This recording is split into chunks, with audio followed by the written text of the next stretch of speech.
আজকে আমি আপনাদের সঙ্গে দারুণ একটা রেসিপি শেয়ার করব। খুবই সাধারণ অথচ খেতে হয় দুর্দান্ত। আশা করি আপনাদের খুবই ভালো লাগবে। নমস্কার বন্ধুরা, রূপাস কিচেনে সবাইকে স্বাগতম। তাহলে চলুন দেখে নেওয়া যাক। শুরু থেকে শেষ পর্যন্ত দেখার জন্য আপনাদের কাছে অনুরোধ রইল। প্রথমে একটা বাটির মধ্যে এইরকম একটা ছাঁকনি রেখে দেব। এই ছাঁকনির মধ্যে একটা ডিমকে ভেঙে নিয়ে ডিমের সাদা অংশ থেকে কুসুমটাকে আলাদা করে নেব। আমি এরকম ছাঁকনির মধ্যে রেখে ডিমের কুসুমটাকে আলাদা করে নিচ্ছি। আপনাদের যেভাবে সুবিধা হয় আপনারা করে নিতে পারেন। ছাঁকনিটাকে ধরে এইভাবে করে একটু নাড়ালেই দেখবেন ডিমের সাদা অংশটা পড়ে গেছে। এবার একটা প্লেটের মধ্যে রেখে দেব। এইভাবে করে আরও একটা ডিমের কুসুমকে আলাদা করে নিতে হবে।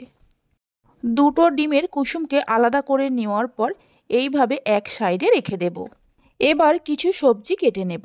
এখানে আমি একটা টমেটো, একটা পেঁয়াজ, 3টে কাঁচা লঙ্কা, একটা গাজর আর অল্প করে ধনেপাতা নিয়েছি। সবজিগুলোকে একদম ছোট ছোট করে কেটে নেব।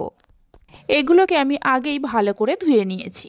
পেঁয়াজ, কাঁচা লঙ্কা, ধনেপাতা আর টমেটোকে কেটে নেওয়ার পর গাজরটাকে গ্রেট করে নিয়েছি। আপনারা চাইলে গাজরটাকে ছোট ছোট করে কেটেও নিতে পারেন। গ্যাসের ওপর একটা কড়া বসিয়ে কড়ার মধ্যে 2 চামচের মতো সর্ষের তেল দিয়ে দেব। তেলটা গরম হলে একটা বড় সাইজের বাটির 1 বাটি মুড়ি দিয়ে দিতে হবে। মিডিয়াম ফ্লেমে মুড়িগুলোকে মিনিট 3-4 সময় ধরে ভেজে নেব। এর থেকে বেশি সময় ধরে ভাজার প্রয়োজন নেই। দেখুন মুড়িগুলোকে হালকা করে ভেজে নেওয়া হয়ে গেছে। এবার গ্যাসের ফ্লেমটা বন্ধ করে দিয়ে কড়াটা নামিয়ে নেব। এই মুড়ির মধ্যে দিয়ে দেব অল্প করে ভেজানো ছোলা, কিছু মটরশুঁটি বা কড়াইশুঁটি দিয়ে দেব। একটা ছোট সাইজের বাটির 1 বাটি চানাচুর দিয়ে দেব। কেটে রাখা পেঁয়াজ, গাজর, কাঁচা লঙ্কা, ধনেপাতা, টমেটোগুলো দিয়ে দেব।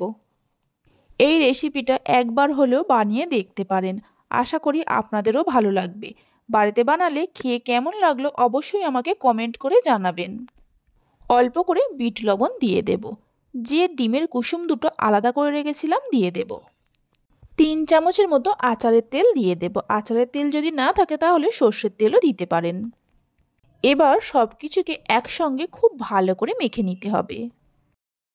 রেসিপি ভালো লেগে থাকলে অবশ্যই একটা লাইক করবেন, বন্ধুদের সঙ্গে শেয়ার করবেন। ভালো লাগলে চ্যানেলটি সাবস্ক্রাইব করে পাশে থাকা বেল আইকনটি প্রেস করবেন নতুন রেসিপির আপডেট পাওয়ার জন্য।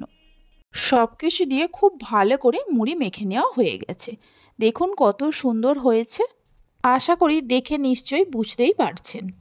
তাহলে চলুন ভিডিওটা আমি এখানেই শেষ করছি। আপনারা সবাই ভালো থাকবেন, সুস্থ থাকবেন। ধন্যবাদ।